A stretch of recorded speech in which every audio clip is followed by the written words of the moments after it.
Graça e paz, amados. Saúde a igreja com a paz do Senhor. Amém? Tome seu lugar nesta hora. Gostaria de convidá-los para que abríssemos nossas Bíblias. Carta de Paulo a Timóteo, capítulo 2. Quantos acharam? Amém? Fala assim o apóstolo Paulo. A partir do verso 1, nós vamos ler, diz assim: antes de tudo, pois, exorto que se use a prática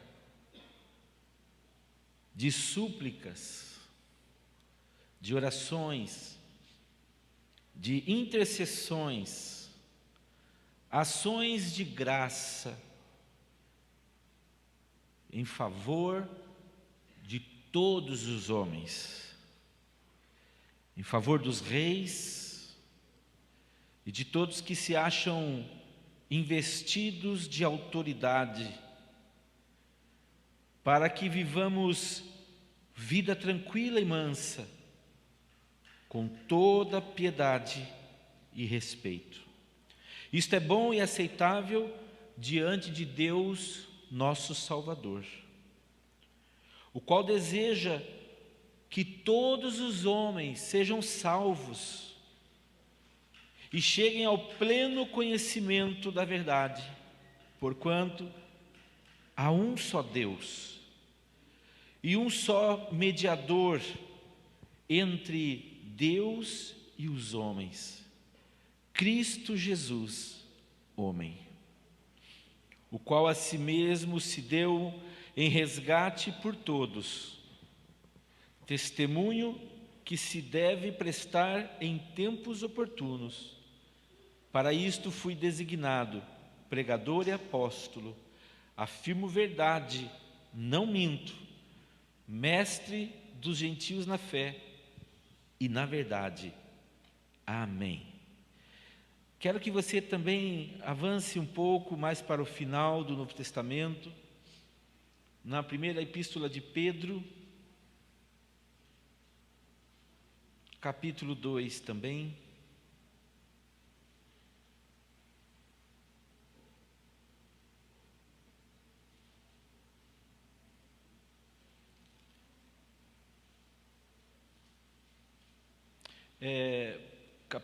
Primeira epístola de Pedro, capítulo 2, o verso 17. Tratai a todos com honra, amai aos irmãos, temei a Deus, honrai ao Rei. Eu gostaria que você repetisse essa palavra mais uma vez nessa noite. Diga comigo: tratai a todos com honra, amai aos irmãos, temei a Deus, honrai ao Rei. Aleluia. Feche os teus olhos, vamos orar. Pai, te damos graças pela tua presença nesta noite. Fala conosco, por favor, que esta palavra, Senhor, ela encontre em nossas vidas uma oportunidade para nos fazer melhor, para nos abençoar, Senhor, para que nós possamos obedecer a Ti, para que nós possamos estar atentos e prestarmos atenção naquilo que é importante para o Senhor. Nos ajude, por favor. Eu oro por cada vida que está nesta igreja, nesta noite, que o Senhor abençoe poderosamente cada um, suas famílias. Oramos por aqueles que não puderam estar conosco nesta noite, esteja renovando as forças, animando os corações, que as suas motivações, Senhor, sejam somente a presença do Senhor. E nós também repreendemos todo ataque do inimigo, trazendo nos corações os seus enredos, seus entraves, tentando afastar-nos da Tua presença, porque isso certamente nos fará dano. E eu quero pedir que o Senhor renove nesse momento cada vida, cada pessoa. Oramos por aqueles que vão nos ouvir através, ó Deus, da internet, Que o Senhor toque corações, como o Senhor já tem feito, em nome de Jesus. Oramos também nesta hora, Senhor, pela família França, que está enlutado neste dia. Pedimos que o Senhor console o coração, que o Senhor fortaleça nossos irmãos, e que eles possam se lembrar, ó Deus, que um dia estaremos todos juntos na presença do Senhor, aonde não mais haverá choro, tristeza, angústia, somente, ó Deus, gozo e alegria na Tua presença. Muito obrigado, Senhor, porque nós podemos confiar em Ti. Nós oramos em nome de Jesus. Amém, Senhor, amém. Queridos, eu queria nesta noite compartilhar com a igreja uma palavra que Deus tem, nesta semana, falado bastante ao meu coração, e ao mesmo tempo reconhecer a necessidade que nós temos de falar sobre este assunto tão atual e aprendermos também com o Senhor o que Ele pensa sobre isso. Há um versículo em Mateus capítulo 22, versículo 21, que Jesus, Ele diz assim, vamos abrir Mateus mais uma vez, a Bíblia, Mateus 22.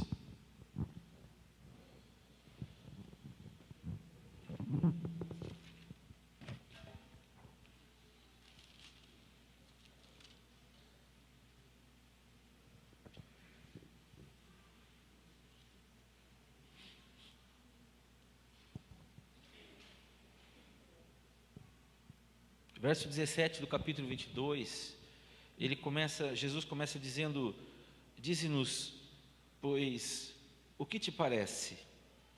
É lícito pagar tributo a César ou não? E aí Jesus, então, conhecendo-lhes a malícia, perguntaram isso a ele, e ele conhecendo a malícia, ele respondeu, por que vocês estão me experimentando, seus hipócritas? Mostrai-me essa moeda, a moeda do tributo.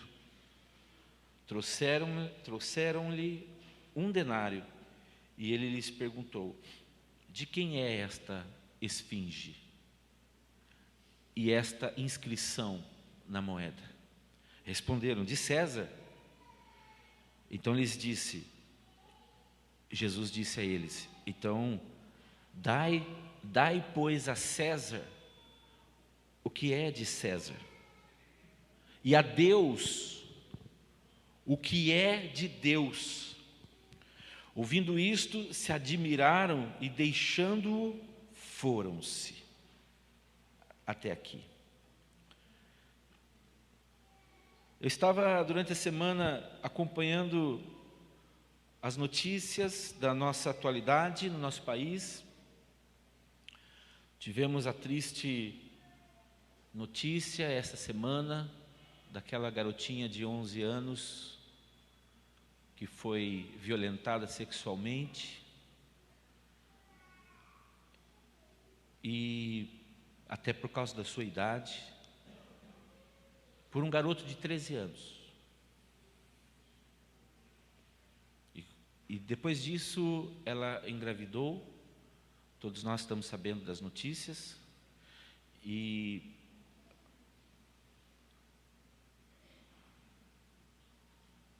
os juízes da nossa nação, talvez na pessoa de uma juíza, permitiu que fosse feito um procedimento na vida desta garotinha e interrompesse a sua gravidez e mataram uma criança, um bebê, que já estava formado no ventre dela. E eu sei que esse assunto ele é bastante polêmico, mas ele não pode ser bastante polêmico no nosso meio. Eu sei que esse assunto é um assunto muito polêmico no mundo que nós estamos, porque muitos são a favor de que tivessem tirado esta criança uma vida desta forma tão violenta, da vida de uma garota que também sofreu uma violência. Então, são duas questões que certamente elas trazem muitos motivos para gerar uma polêmica nos corações, nos pensamentos, e muitos até dizerem: não, eu sou a favor de que seja arrancada esta criança porque esta menina não teve culpa, mas esta criança também não teve culpa. E aí então nós entramos num prisma, num nível espiritual, sobre o que é que Deus pensa sobre isso. Como é o amor de Deus pelas vidas. E eu tenho certeza, irmãos, que nesses dias muitos cristãos, eu vou denominar aqui com esse termo os cristãos, todos aqueles que creem em Deus, que temem a Deus, que leem a Bíblia. E eu imagino que muitas pessoas concordaram com essa decisão, uma decisão arbitrária, porque a nossa lei não permite isso, a nossa Constituição não permite isso. E, de certa forma, muitos disseram: não, vamos proteger esta menina de 11 anos, ela precisa abortar. E então se mata uma vida inocente também. E esses assuntos, eles geram muita preocupação, além de tristeza, porque foi realmente uma tragédia o que aconteceu, mas muita tristeza pelas decisões e pela forma como as autoridades tomam decisões, como eles decidem mudar as coisas de uma forma tão simples, que não é simples assim, que não são simples. E não só esse assunto tão polêmico, mas tantos outros, por exemplo, que nós temos visto na nossa nação, pessoas que foram condenadas por crimes comprovadamente, e daqui a pouco elas ao mesmo tempo são libertas, como se nada elas tivessem feito, como se nenhum mal elas tivessem causado à nação, ao povo. E o tempo passa e de repente as pessoas, por falta de conhecimento ou por ignorar os fatos, acabam acreditando que realmente houve um erro quando se prendeu pessoas por conta dos seus delitos. Não foi bem assim. Então, estamos a favor de que essas pessoas sejam libertas, sejam soltas.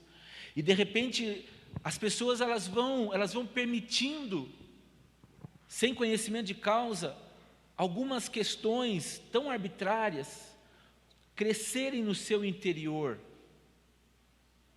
E elas vão aceitando o errado como certo.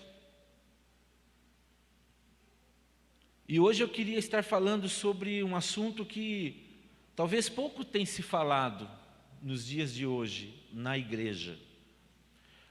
Mas eu queria falar nesta noite sobre a política na perspectiva da Bíblia. O que a Bíblia pensa sobre a política? E eu gostaria de, nessas próximas semanas, se assim o Senhor entender e permitir que eu o faça, eu gostaria muito de estar ajudando a igreja a entender um pouco mais sobre a atual situação política do nosso país e a responsabilidade que nós temos, de acordo com a palavra de Deus, sobre as decisões que estão sendo tomadas no nosso país por aqueles que nós permitimos que nos governassem. Aqui nós acabamos de ver Jesus mostrando a importância da autoridade governamental. Jesus não ignora os governantes, Jesus não ignora aqueles que presidem, aqueles que lideram, em nenhum momento. Jesus mostra que essas pessoas precisam ser respeitadas, que as suas leis precisam ser obedecidas. E aqui nós entramos num impasse porque muitas leis, elas podem prejudicar a igreja. Atualmente, bem recentemente na Colômbia, foi o governo colombiano, antes das eleições do atual desse presidente que foi eleito agora, que ainda vai tomar posse, foi votado no Congresso colombiano a liberdade ao aborto. E tantos outros países que já fizeram isso e já estão aprovando. Também, essa semana, nós vimos nos Estados Unidos os juristas novamente, a corte novamente se posicionando e tomaram uma decisão de ir contra, dizer, não, vamos revogar isso, porque vamos pensar melhor nesta lei de 1970 e alguma coisa, não está certo permitirmos o aborto. E aí as pessoas estão, na verdade, perdidas, porque muitos começam a acreditar e aceitar que está certo, mas de repente se muda. E as pessoas estão perdidas. Por que elas estão perdidas? Porque elas estão afastadas da vontade de Deus, elas estão afastadas do que a palavra de Deus nos ensina. E isso traz prejuízos muito, muito grandes, gravíssimos para a sociedade. Não é por acaso que Jesus, quando estava sendo interrogado ali por aquelas pessoas, ele começa dizendo, fazendo elas pensarem, de quem é essa esfinge? Ela é de César, então dê a ele o que é dele, mas dê a Deus o que é de Deus. É necessário respeitarmos. Pedro, na sua epístola, ele vai orientar a igreja, ele vai orientar o povo de Deus que honrem ao rei. Ele termina o verso dizendo isso, honrem ao rei, honrem ao governador, dê honras àquele que nos preside. Paulo, em Romanos, capítulo 13, verso 1, ele diz que não há autoridade que não venha de Deus. Toda autoridade vem de Deus. Então nós entendemos, e essa é uma pergunta que eu gostaria de que você fizesse nessa noite. Foi Deus ou foi o diabo que instituiu as autoridades? A Bíblia disse que toda autoridade toda autoridade vem de Deus, não é do diabo.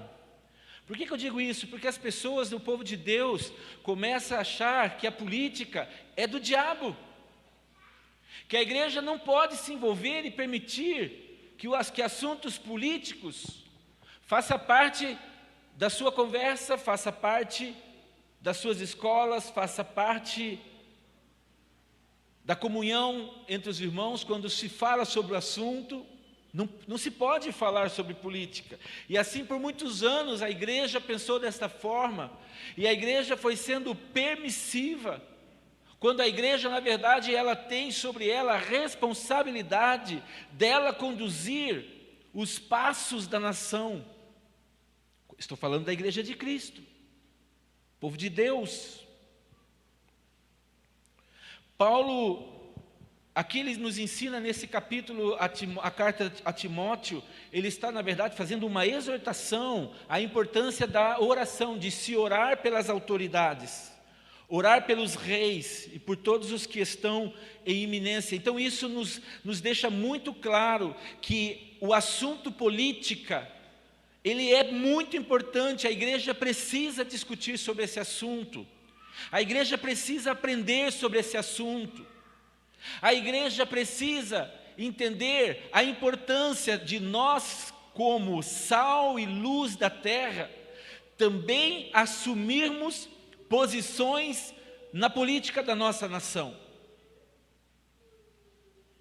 Alguém pode ouvir eu falando isso pensando, o pastor está pensando em se candidatar? Não, eu já sou candidatado.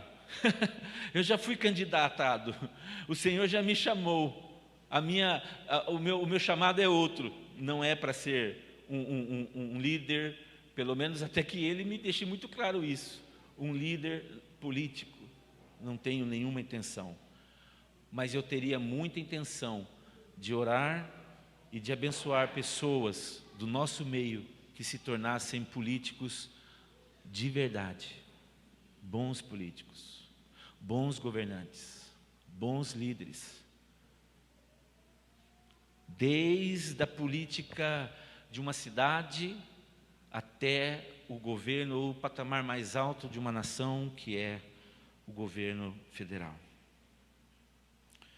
Ore pelos reis, por todos os que estão em eminência. E Paulo dá esse conselho, essa exortação, por duas razões muito importantes. A primeira, para que nós desfrutemos de uma vida quieta e sossegada. Ele deixa claro isso no verso 2. E com essa percepção muito esclarecida das atribuições dos governantes, o apóstolo Paulo, ele demonstra que a ordem social passa pela gestão pública daqueles que exercem a liderança política, aqueles que nos governam. Paulo estabelece aqui um caminho bem ordenado, bem organizado, bem ordinário. Paulo está estabelecendo isso, dizendo: orar para que Deus, em outras palavras, para que Deus ajude os políticos na gestão dos recursos e no cumprimento também do dever para com a nossa sociedade. A igreja tem um papel importantíssimo de orar. Nós estamos aí às vésperas de um evento tão importante na nossa nação, que vai determinar os próximos anos da nossa nação, não no Brasil apenas, mas dela no mundo, porque os olhos das nações do mundo já têm estado no Brasil. As pessoas o Brasil já tem chamado e despertado a atenção de muitos governantes do mundo, não somente nas suas riquezas, esse é um fator importante, não somente na sua biodiversidade, nas suas florestas, nas suas riquezas minerais, mas principalmente nesse momento presente, na maneira como tem sido administrado o país, a economia da nação, no meio de um caos, porque o Brasil está procurando se sustentar, se manter para não afundar num momento caótico, onde existe uma guerra, existe uma batalha, não somente espiritual, mas física, uma batalha não somente externa, mas uma batalha interna dentro da nação, aonde grupos com ideologias diferentes têm se manifestado, têm se posicionado para defender a sua causa, para defender a sua posição política, e muitos têm se levantado, ao invés de ser um apoio à nação, tem sido um entrave à nação. E eu quero te dizer uma coisa, que nós também corremos o mesmo risco de também trazermos prejuízos à nossa nação. Nós, como igreja, podemos também sermos cooperadores para que a nossa nação vá mal. E aí você pode pensar e se defender: não, pastor, mas eu não. Outros estão fazendo. Não, quando nós deixamos de praticar a nossa responsabilidade de acordo com a palavra de Deus, de orar pelas autoridades, de orar pelos líderes, de orar por aqueles que nos presidem, de levar a sério a importância da escolha daqueles que vão nos governar, quando a igreja deixa de agir, quando a igreja deixa de se posicionar, deixa de praticar, ela perdeu o seu foco. Então Paulo está dizendo: oremos para que nós possamos desfrutar de uma vida sossegada, de uma vida quieta. Mas ele fala também na continuação, nos versos 4, 5 e 6, ele fala: outra razão é para que haja a salvação. Ele fala sobre salvação.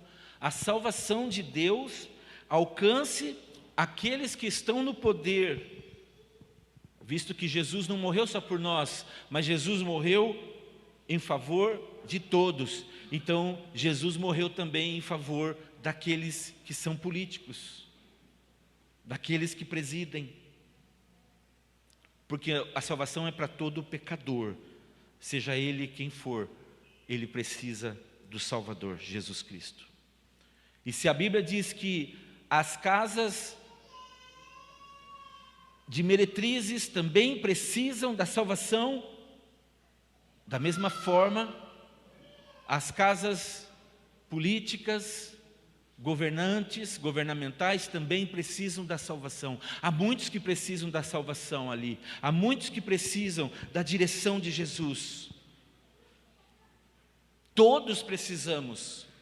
A salvação é para todos. Paulo não diz aqui para nós orarmos para que os salvos abandonem a política. Não é isso que Paulo está falando. Mas antes disso ele está dizendo: oremos para que Deus salve também os governantes, também os que nos governam, a fim de que nós possamos ter legisladores, governantes salvos, santos, sábios, homens que tomem a decisão correta. Cristão e política não se misturam. Esse é um jargão que por muitos anos eu ouvi na minha vida, dentro da igreja. Cristão e política não se misturam, porque a política corrompe, essa é a ideia. Muitos falam isso. Agora eu te pergunto, será que o cristão e a política não se misturam?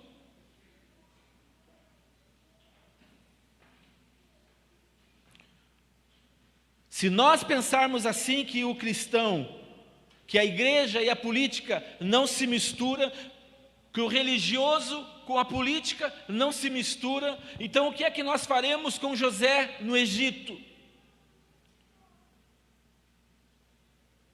Que foi vendido pelos seus irmãos para uma caravana de mercadores que venderam ele lá no Egito, que Potifar o comprou, que Potifar o colocou dentro da sua casa para iniciar ali uma história tão linda, embora logo depois ele foi disciplinado, porque acusaram ele de ter tentado contra a mulher de Potifar. Isso era mentira. E ele é colocado na prisão, e você sabe da história. E o final, depois de anos na prisão, ele interpreta sonhos, e o faraó, o rei o chama, o rei o tira daquela prisão e o coloca como governador. Acima de você, José, terá somente eu como o governante. Abaixo de mim, o primeiro, o próximo da escala é você. Você pode governar, você pode tomar decisões. Se o crente e a política não se misturam, o que é que nós pensaríamos sobre Davi? O maior rei que Israel já teve, o rei Davi. Depois da sucessão, depois que Saul morre, Davi então já havia sido levantado o rei, preside, governa Israel. Se o cristão, se a igreja e a política não se misturam, o que é que nós podemos pensar olhando na Bíblia, quando a Bíblia fala de Daniel, de Misael, Ananias e Azarias, Sadraque, Mesaque e Abdenego? O que nós pensaríamos deles, que foram líderes, que foram pessoas buscadas pelas autoridades, que foram pessoas que governaram no período de Israel, nos tempos do cativeiro babilônico, ministros naquele lugar? O que faremos e como que nós agiremos se nós pensarmos e continuarmos pensando desta forma errada? O que pensaremos sobre Neemias?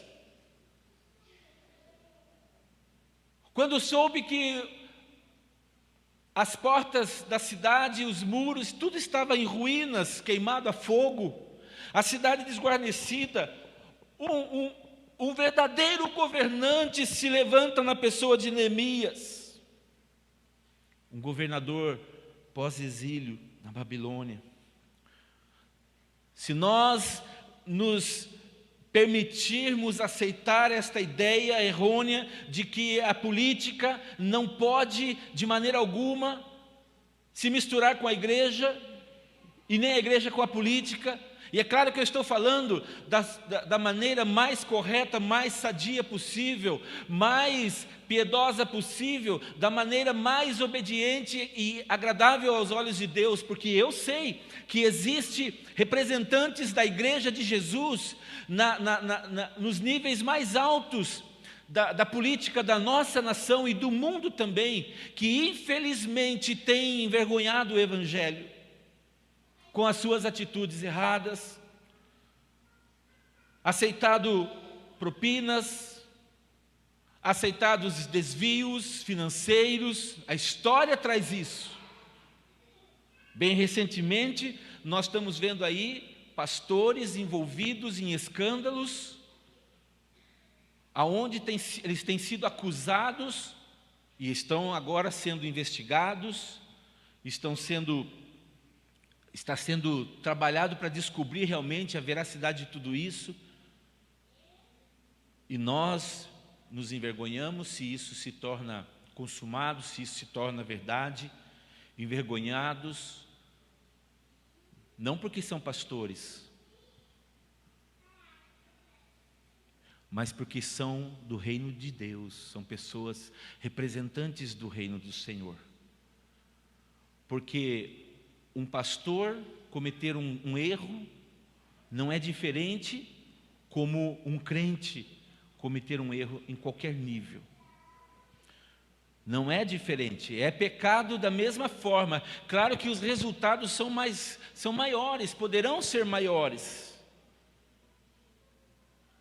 Porém, eu não vim aqui nessa noite para falar sobre isso especificamente, mas eu não posso deixar de reconhecer que existe sim este ataque do inimigo contra todas as áreas, e inclusive também contra aqueles que são e que dizem ser seguidores de Cristo, mas que aceitaram e permitiram coisas chegarem nos seus corações, desejos brotarem nos seus corações, a ponto deles falharem assim.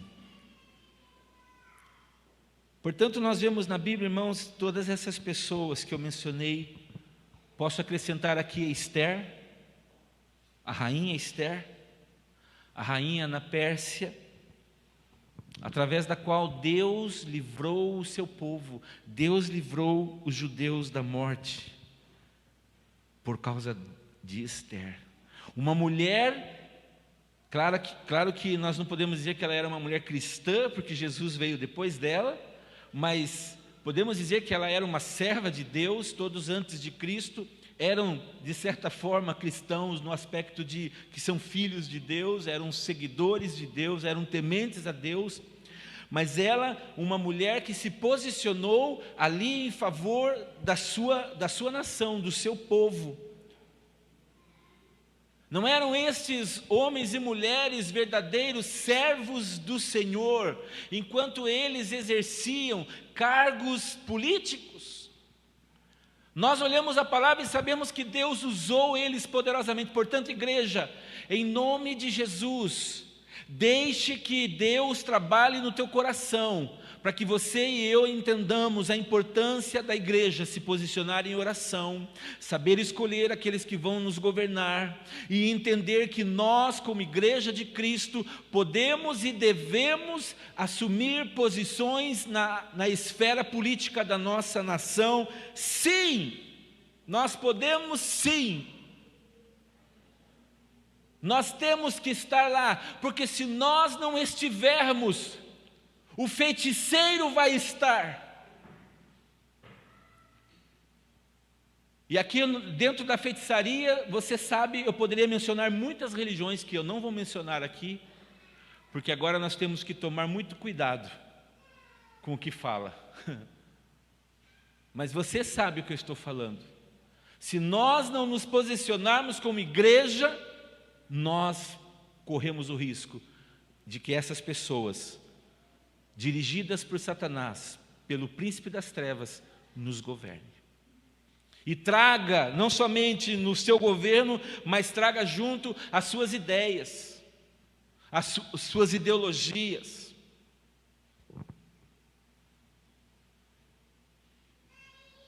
Talvez nessa noite você poderia pensar com esta palavra: será que Deus não está me despertando para a política? Diga para a pessoa que está do seu lado: irmão, você tem uma cara de governador, sabia? Ou então você, minha irmã, tem uma cara de senadora da República.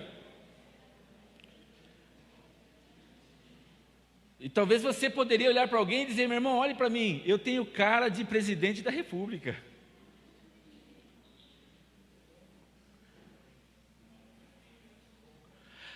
O crente, a Bíblia diz que o crente é o sal da terra, é a luz do mundo, e é nos ambientes diversos da sociedade que o crente, que o cristão tem que iluminar, tem que temperar, tem que salgar, dar sabor. Nós não podemos ficar numa posição neutra. Quando vemos uma situação dessa em relação ao aborto, ficarmos calados. A igreja tem que se posicionar, e o fundamento da igreja é a palavra de Deus, que é inabalável. É nela que nós cremos. Deus não aceita o aborto. Nós não fomos chamados para sermos escondidos debaixo de uma mesa e resplandecer embaixo dela. Não tem como. Não foi para ser colocado debaixo da mesa, mas a Bíblia diz que nós, como lamparinas do Senhor, nós temos que ser colocados acima dos montes, nos lugares mais altos, para iluminar. Você não foi, diga para a pessoa que está ao seu lado, você não foi chamado para morar dentro de um saleiro. Você é sal fora do saleiro. Posso ouvir um amém?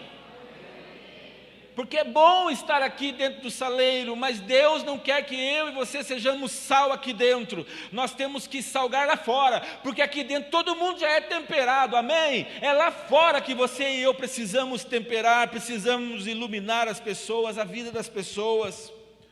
Mas para darmos esse tempero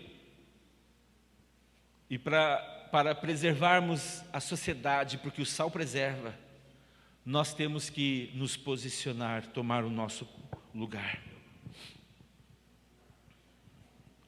A política corrompe, você já deve ter ouvido isso. Por isso não convém que o crente se envolva com a política. Então nós vamos entregar a política nas mãos de quem? Dos ímpios? Se você tem esse pensamento, nós vamos entregar a política na mão de quem? Dos ímpios? Dos feiticeiros? Daqueles que são ateus, que não creem em Deus? Em Provérbios 29:2, Salomão dizia: quando os justos florescem, o povo se alegra. Quando os ímpios governam, o povo geme. Quando o ímpio está no governo, irmãos, a nação geme, as pessoas sofrem. A igreja tem que se posicionar, a igreja precisa se posicionar, orando, buscando a direção de Deus, sabe, estudando a história, estudando quem é esta pessoa, quem é esse candidato, quem é esta candidata, sendo ele cristão, sendo ele membro de uma igreja ou não, não importa, sendo ele evangélico ou não, mas quem é essa pessoa? Ele é uma pessoa de família, quais são os seus princípios? Ele acredita no casamento? Ou ele acredita que o divórcio é permitido, está tudo ok? Porque a Bíblia que eu creio diz que não. As pessoas podem casar, pessoas do mesmo sexo podem se casar, mas a Bíblia que eu conheço, ela diz que não. Que isso é pecado. Quem são essas pessoas? Você não pode simplesmente ir lá na urna e clicar no botão e colocar a pessoa que um dia sorriu para você.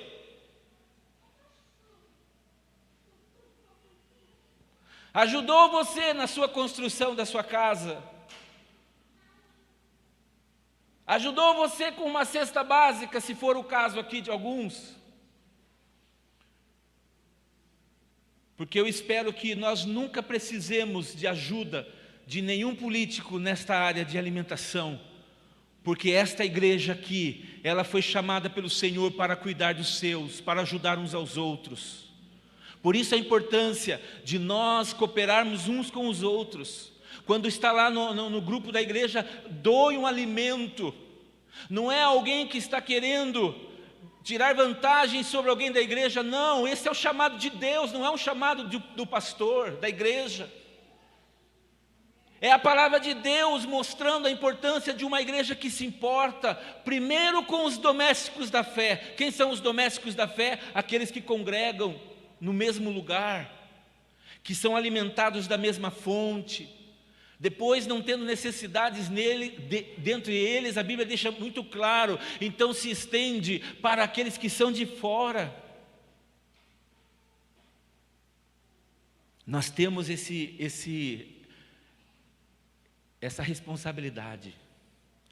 Acabou aquela ideia de que a igreja precisa depender da política para se levantar. Não, a igreja não pode depender da política para se levantar, porque a política depende da igreja para se levantar. A igreja precisa mudar o papel de ser aquela que pede esmola para aquela que está pronta para ajudar os políticos, ajudar o governo da cidade, ajudar a vereança da cidade, ajudar o governo federal, senadores, deputados federais, os políticos do estado, estadual e governantes.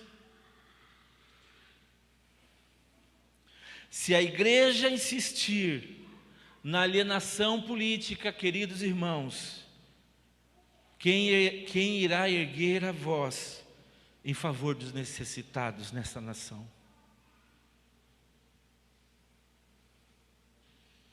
Quem fará resistência à tentativa de deseducação que nós temos visto nos dias de hoje, das nossas crianças, dos nossos filhos, através de projetos de lei cabeludos que têm aparecido na nossa nação, que querem colocar ensinos perversos como as ideologias de gênero nas escolas?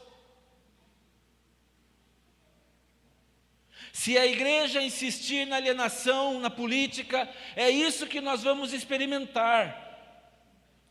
Quem é que vai cobrar que a justiça seja feita por aquele menos favorecido, pelo pobre? Se eu e você insistirmos em nos alienarmos da política,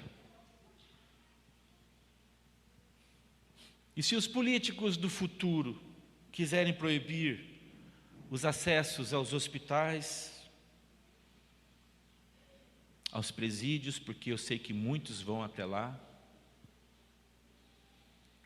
proibir a igreja de chegar lá, de ajudar, de proclamar o evangelho do Senhor. Se a igreja se calar, quem vai cobrar a justiça? Quando muitos vierem e baterem na nossa porta, e determinarem como serão as leis, e fecharem as portas das igrejas, e determinarem como as igrejas deverão proceder dali em diante, na tentativa de frear o avanço da igreja. Meu irmão, pense comigo, a Bíblia diz que o diabo, o nosso inimigo, ele luta contra a igreja de Cristo. Satanás sempre vai levantar pessoas para que eles tragam ideias, tragam sugestões que prejudiquem o reino de Deus, porque isso atrasa o avanço do reino de Deus.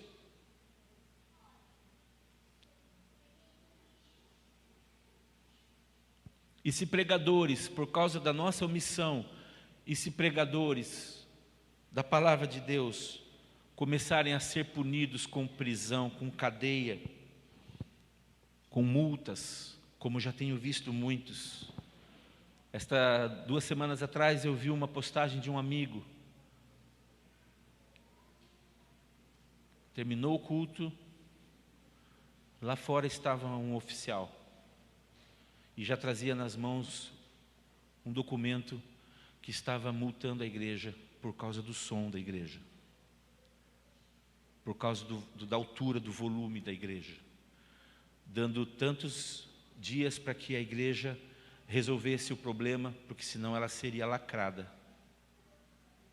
Isso é real, está vendo o Ministério de Louvor? Isso é uma coisa que eu falo para vocês sempre.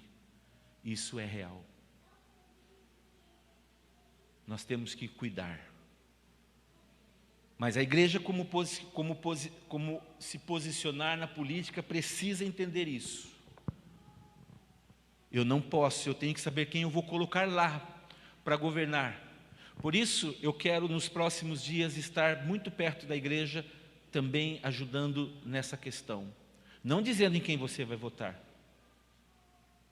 mas abrindo os teus olhos para que você busque a Deus e saiba buscar as pessoas que Deus se agrada. Não é o meu amigo. Eu não vou votar no meu amigo porque ele é meu amigo. É muitos meses ele mora perto da minha casa, eu conheço ele, é meu amigo. Não, não é por aí o caminho.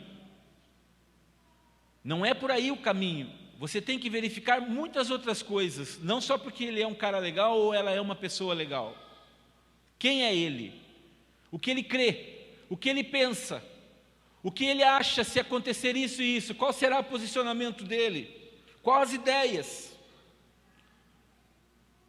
Nós não podemos, eu quero finalizar com isso, nós não podemos ficar neutros enquanto projetos de lei que visam permitir, por exemplo, o aborto na nossa nação, sejam aprovados, e a igreja se cala, ou a igreja cristã, ou a igreja evangélica cristã se cala e fica esperando que a igreja católica romana, que também é cristã, porém ainda estão vivendo um momento diferente do nosso por conta daquilo que eles acreditam, se posicionem e a igreja cristã evangélica fique calada.